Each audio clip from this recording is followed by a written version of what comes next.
Hello and welcome to all of you guys out there. I am Shikha. If you are new to my channel, then please subscribe and press the bell button to get notified timely about my uploads. Follow on the Facebook page Gear Up with Shikha.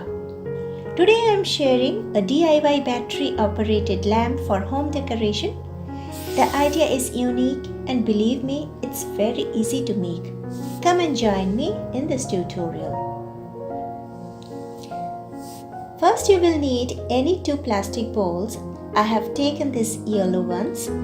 Now because there is a groove below, so it won't stick easily, and therefore I have used a strong adhesive along with M seal or epoxy.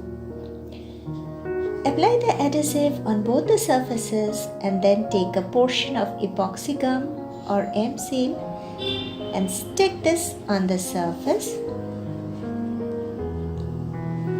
And then press the other bowl over it. You can be very much sure as this joining will never come off.